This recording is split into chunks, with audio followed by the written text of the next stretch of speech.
dia, tudo bem? Bom dia, Beverly. Bom dia a todos os ouvintes da rádio.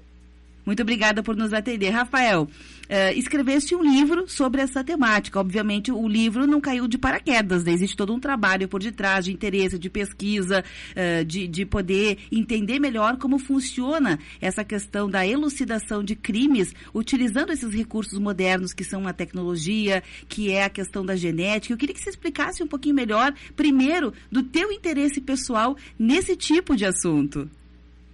Sim. O livro foi fruto da minha dissertação de mestrado, do trabalho de conclusão de mestrado. E como eu sou delegado de polícia, então é um interesse que eu trago também da minha profissão. E levei para a academia e lá fiz a pesquisa, me interessei muito pelo tema, né? E a utilização da genética para fins de identificação e investigação criminal revolucionou a investigação criminal no mundo inteiro. E a partir da descoberta que se podia usar o DNA, isso revolucionou completamente, tanto que hoje mais de 50 países do mundo inteiro utilizam o DNA para investigar criminalmente. Uhum. Rafael, todo mundo sabe, não precisa ser... É só uma questão de a gente pensar um pouquinho, né? Se colocar, usar um pouco de empatia e se colocar no caso de alguém que tenha um crime que não foi resolvido ou que pelo menos aparentemente não tenha solução. Em outros tempos acontecia mesmo, porque não tinha esses recursos, né? Tinha situações até de condenações equivocadas, de gente que ficou muito tempo no corredor da morte em outros países esperando sentença, né? Onde há pena de morte.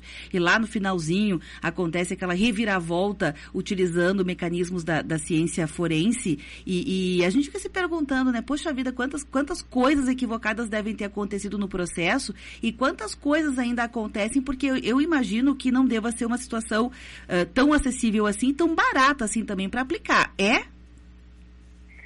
Não é tão caro, não. Hoje em dia, a ciência evoluiu bastante.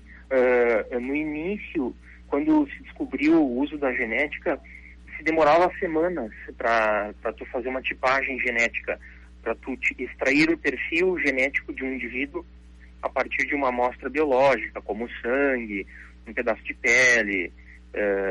Hoje não, hoje a gente, inclusive as amostras biológicas precisavam ser grandes quantidades de sangue, né? Hoje não, hoje uma pequena amostra, às vezes até uma célula, a partir dela é possível extrair o perfil genético. E o procedimento também é muito mais rápido. Claro, existem outros métodos de identificação criminal, como a datiloscopia. A datiloscopia é extremamente barata, muito rápida. Mas a datiloscopia tem um objetivo específico. A tipagem genética, que também é outro método de identificação criminal e investigação, visa outra situação, né? Então, claro, ela não é tão barata quanto a datiloscopia, mas não chega a ser cara. A datiloscopia é a impressão digital. Exatamente, a tomada de impressões digitais. Uhum. Então, ela não é cara, ela é bem factível. É possível a gente fazer a tipagem genética dos indivíduos necessários que sejam colocados no banco de perfis genéticos. Ou seja, uma coisa real nos dias de hoje, inclusive aqui no Brasil, é também utilizado, tem uma utilização efetiva, Rafael? Sim. Aqui no Brasil, a partir de 2012, com a entrada em vigor da Lei 12.654, foi regulamentada a utilização da tipagem genética e do banco de perfis genéticos. Já de 1995 haviam esforços, começou com o Laboratório de DNA do Distrito Federal, uma série de reuniões com outros peritos do resto do país, e foi evoluindo até que se criou um projeto de instalação, de criação de um banco de perfis genéticos.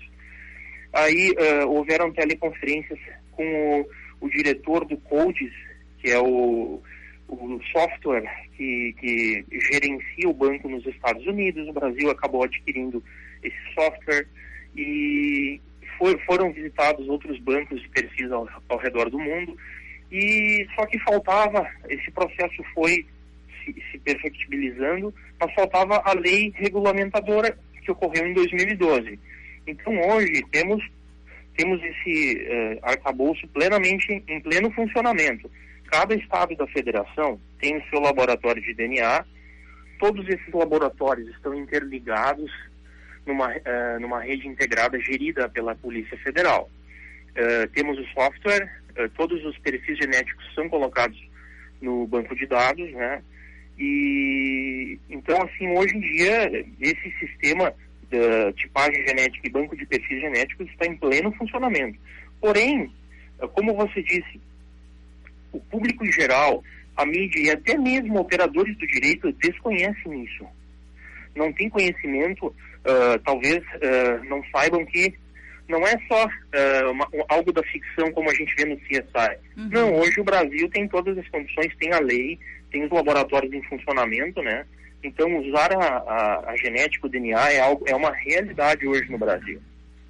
Claro. Rafael, eu fiquei aqui me perguntando quando te ouvia falar, claro que tem todo o know-how da tua experiência profissional como delegado também, e a gente queria entender um pouquinho melhor, por exemplo, em que situações a genética, todo esse esquema que você falou da ciência forense a favor da solução de crimes, quanto que ela realmente é útil? Porque você acabou de dizer que tem algumas situações que não exigem esse aparato todo, mas algumas talvez exigem. Quando que efetivamente esse tipo de atuação é imprescindível para solucionar um crime?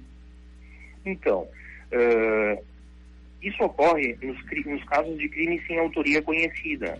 Por exemplo, temos lá uma cena de crime, né, em que é encontrado uma pessoa encontrada morta, violentada sexualmente ou não, mas enfim, temos lá uma cena de crime, alguma pessoa morta, mas não se tem autoria, não se sabe quem cometeu aquele crime, né? Na cena de crime, os peritos vão lá e fazem o que se chama a perícia de local de crime, ali coletando várias informações, né? Nesse momento, é possível, geralmente o criminoso deixa rastros e deixa partes do seu próprio corpo.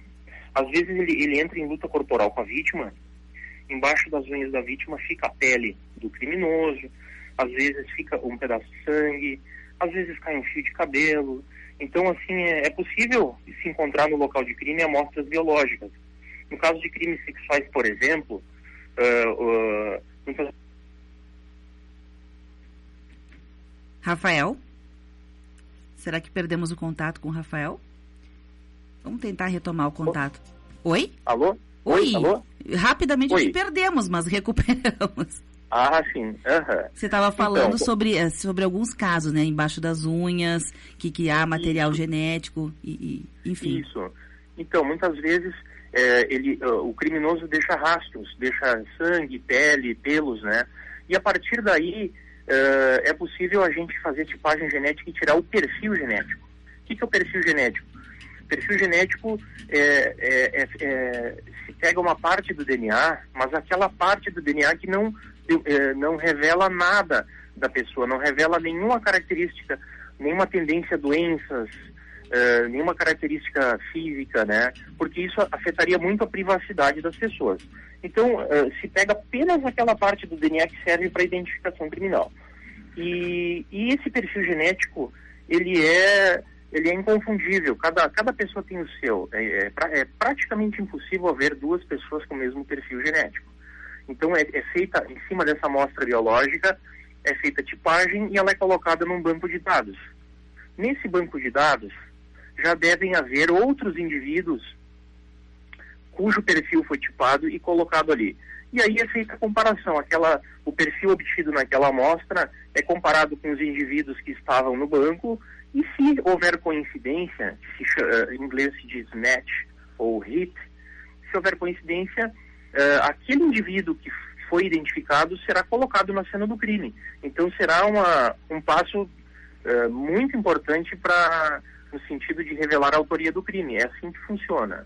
Interessante. Uma outra coisa que a gente tem curiosidade até para saber como funciona, Rafael, é, por exemplo, assassinatos em séries, né? Há outros lugares do mundo que isso acontece de forma mais frequente. No Brasil acontece também, não é tão, a gente não ouve falar tanto, mas acontece, talvez porque eles não entrem em repercussão na mídia.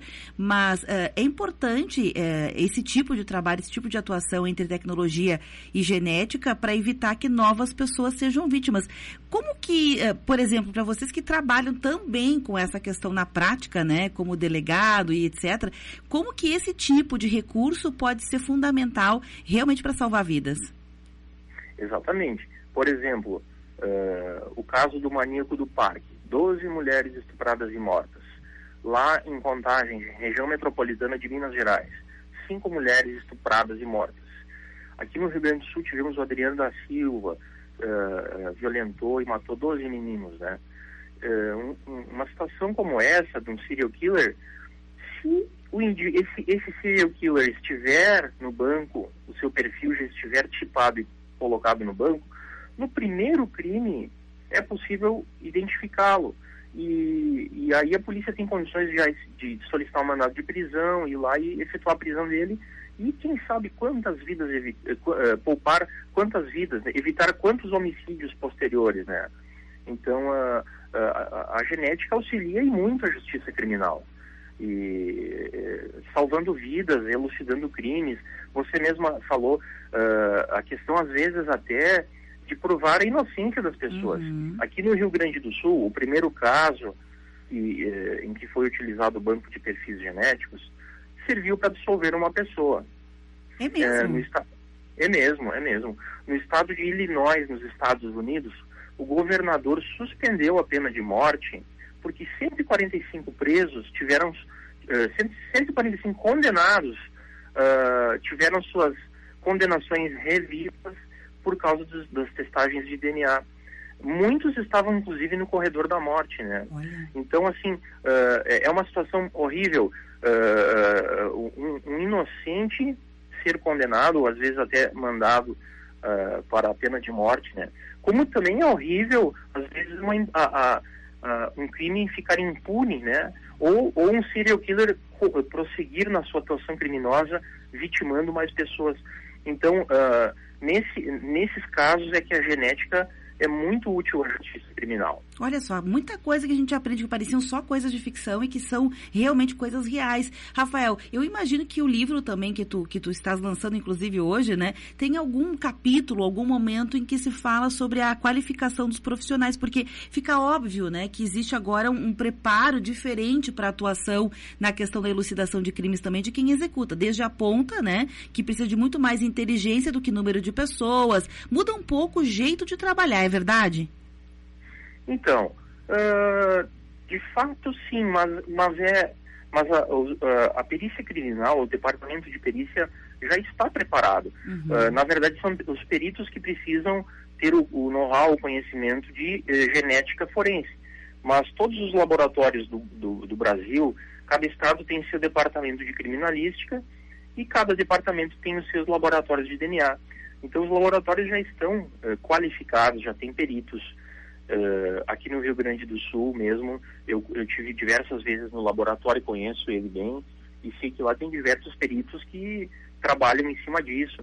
Então, na verdade, realmente exige pessoal preparado, sim, mas nós já temos esse pessoal, né? Mas isso não muda, por exemplo, Rafael, desculpa eu te interromper, mas uma dúvida bem pontual, que imagino que seja a dúvida de quem está em casa. Essa preservação no local do crime, que não é feito inicialmente pelos peritos, né? Os peritos são chamados após. Não é interessante, não é importante também, porque é nesse sentido que eu te pergunto, não muda um pouco a concepção de preservar o local, ou já estamos também aparelhados nesse sentido desde a base, de quem atende a ocorrência desde o início, antes mesmo de chegar a esses peritos? Veja bem, na justiça criminal é como se fosse uma corrente. Se algum elo falhar, todo o trabalho acaba prejudicado. Então, quem efetua a preservação do local de crime é a Brigada Militar. A preservação já era importante antes da utilização das amostras biológicas, né? Porque antes disso haviam vestígios que eram periciados, cartuchos, o próprio o corpo da vítima, daqui um pouco um projetil que é encontrado, um estojo percutido, enfim, diversos vestígios que já eram periciados. Então, uma etapa vencida, então. A preservação, sim, já sempre foi, já era importante. Agora mais, porque agora vestígios mínimos que antes se passava despercebido, passam a fazer muito significado. Então, hoje, se pode dizer que a preservação do local de crime passa a ser ainda mais importante, né? Agora, veja bem, uma vez feita a tipagem genética, colocada no banco e ocorre o match, é muito difícil tu refutar esse tipo de prova criminal. O que se pode atacar é a cadeia de custódia, né? Por exemplo, se aquela amostra biológica é realmente aquela que foi parar, que foi tipada e colocada no banco, né? Ou então, se houve manipulação, se houve, às vezes, é mal coletado e é misturada com outras amostras biológicas da vítima, ou até dos próprios policiais que às vezes deixam cair, às vezes até sangue seu, enfim. Uhum. Então é isso que se pode questionar, porque assim a certeza da tipagem do exame é praticamente irrefutável, é 99,999%. Olha só.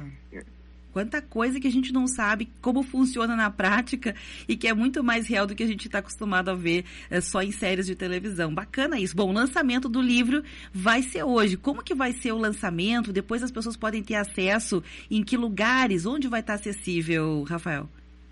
Então, hoje ocorrerá uma palestra na Faculdade da Serra Gaúcha e depois haverá uma sessão de autógrafos. O livro estará à disposição em Caxias do Sul, na Livraria Fogaça. Bacana isso. Sim. Em Porto Alegre, já na Livraria Cultura, na Livraria da Senac, na Livraria do Advogado e na Livraria do Verbo Jurídico também é possível encontrar o livro. Bacana, gostei muito desse bate-papo, viu? Sim, eu também gostei. Eu agradeço a oportunidade de poder falar um pouco do meu trabalho e assim, eu me apaixonei muito por esse tema, até porque trabalhando na polícia judiciária, a gente vê como isso vem auxiliar, né? E assim, é necessário que o banco de referência, né, que se coloquem indivíduos nesse banco para que o uso da genética realmente acabe sendo bastante utilizado, porque realmente ele é muito importante para a polícia e para a sociedade. Para a sociedade como um todo, com certeza. Rafael, o livro e a palestra hoje, ele tem um direcionamento de público, assim, bem específico. Claro, todo mundo interessado pode, né? Mas pessoal do direito, da ciência política, psicologia, biomedicina, enfim, essas áreas bem específicas, fica o convite aberto para quem quiser conhecer um pouco mais dessa realidade que o Brasil já tem em formato de lei, mas que poucas pessoas sabem que existe, né, na prática. E eu queria te perguntar, você teve incentivos para fazer o livro? A gente sabe que não é tão fácil assim publicar um livro, né? Não tive incentivos e o livro foi, como eu havia dito, é a minha dissertação de mestrado, né? Mas não tive incentivo algum. Eu tentei publicar em duas editoras, a primeira não já tinha um calendário traçado e a segunda se interessou e a partir daí se seguiu o contrato de edição e tá aí, graças a Deus tá aí o livro É um esforço pessoal. É um esforço pessoal, é como se fosse um filho. Legal, e um filho que vai ser muito útil para a sociedade. Bom, o livro tá na faixa de que preço? Você conseguiu publicar ele na faixa de que preço, Rafael? O livro o preço de capa, a editora fixou em R$57. Uhum. Mas ele está sendo... para fomentar as vendas, já que é lançamento, a editora está fazendo o preço de R$50. Bacana. Então vai estar disponível, por exemplo, hoje à noite para quem quiser comprar também durante a palestra, obviamente, né? Vai estar disponível. Tá certo. Rafael, muito obrigada mesmo pela entrevista e parabéns pelo teu trabalho. Muito obrigado e, mais uma vez, obrigado pela oportunidade. Tudo de bom. Obrigado. Tá aí, gente, esse é o delegado, né, especialista nessa área de ciências criminais, autor do livro A Identificação e a Investigação Criminal Genética, que é um livro, digamos assim, raro, né, no Brasil, com alguém da área que foi se especializar também na academia sobre a questão. Muito bacana, esforço pessoal, não utilizou o projeto de lei nem nada, é o trabalho de dissertação, de conclusão do curso dele de especialização, que acabou virando esse livro. Então, as pessoas interessadas no assunto, a gente sabe que tem uma gama enorme de aficionados por séries de investigação criminal. Então,